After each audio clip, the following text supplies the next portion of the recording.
At 18 years old, Sidney Crosby wasn't just entering the NHL, he was being asked to save it. In 2005, the National Hockey League was facing one of the most difficult moments in its history. An entire season had been lost because of a lockout, television ratings had dropped, fans were frustrated, many people wondered if hockey would ever fully recover. Then came a teenager from Cole Harbour, Nova Scotia, a player so talented that hockey fans had been talking about him for years before he ever played an NHL game, before the Stanley Cups, before the Olympic gold medals, before becoming one of the most respected captains in sports. Sidney Crosby was simply a kid who loved hockey, but unlike most young players, the pressure arrived almost immediately. By the age of 7, local newspapers were already writing stories about him. Coaches, scouts, and fans believed they were watching someone special.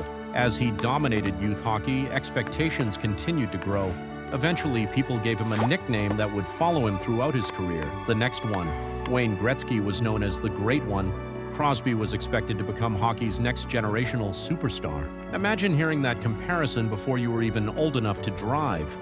Most young athletes dream of reaching the NHL. Sidney Crosby was expected to dominate it. As a junior player with the Rimouski Oceanic, he became a national sensation in Canada.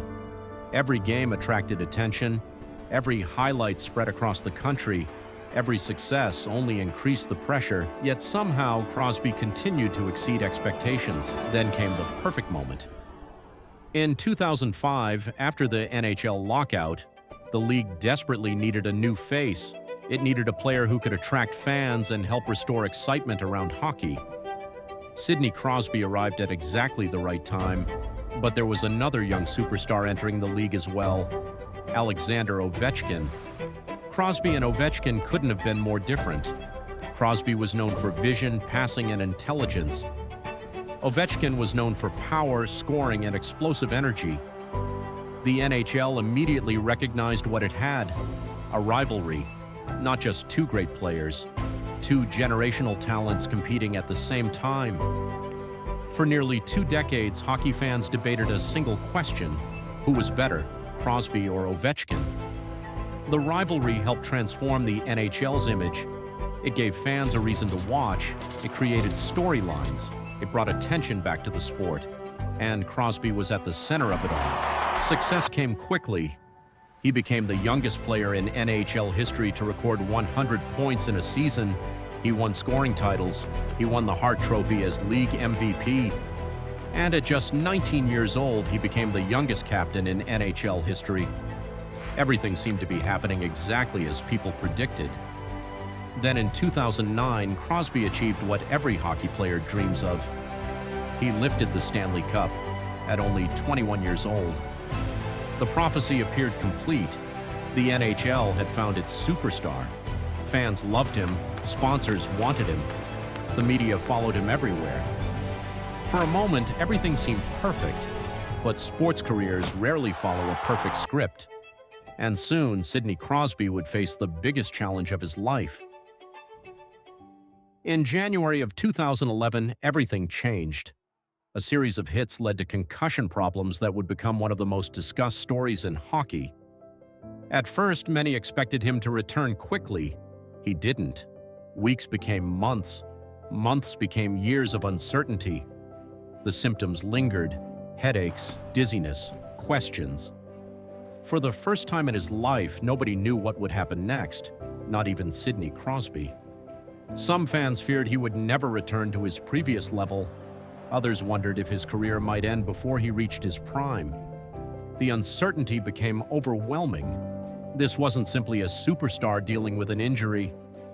This was the face of the NHL fighting for his future. The player who had helped lead hockey into a new era suddenly couldn't play the game he loved. For years, his career remained surrounded by doubt, but the story wasn't over, far from it. Many athletes return after serious injuries. Very few come back stronger. Sidney Crosby did. Slowly, he rebuilt his game, he adapted, he matured, he became more complete than ever before. The explosive young phenom evolved into one of the smartest and most effective players in hockey. Then came another championship run.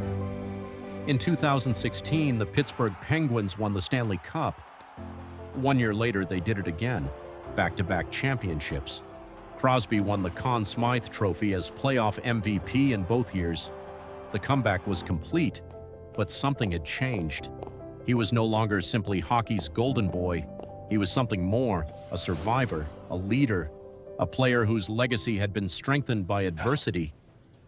Today, Sidney Crosby's accomplishments place him among the greatest players in hockey history.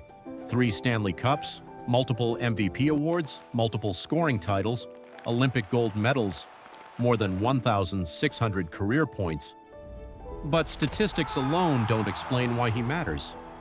Ask teammates what makes Crosby special, and they rarely begin with numbers.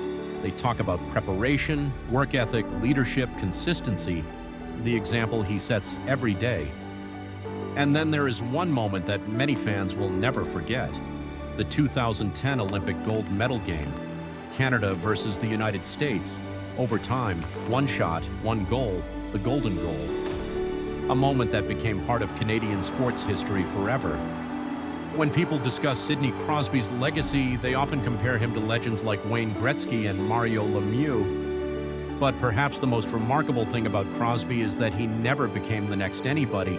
He became the first Sidney Crosby, a player who entered the NHL carrying impossible expectations, a player who faced injuries that threatened everything he had built, a player who returned stronger when many believed he never would, and a player who helped guide hockey through one of the most important periods in its modern history. When Sidney Crosby entered the NHL, people wondered if he could save the league. 2 decades later, the answer seems clear. Through excellence, resilience, and leadership, he did far more than live up to expectations. He became one of the defining athletes of his generation, and in the process, he may have saved the NHL.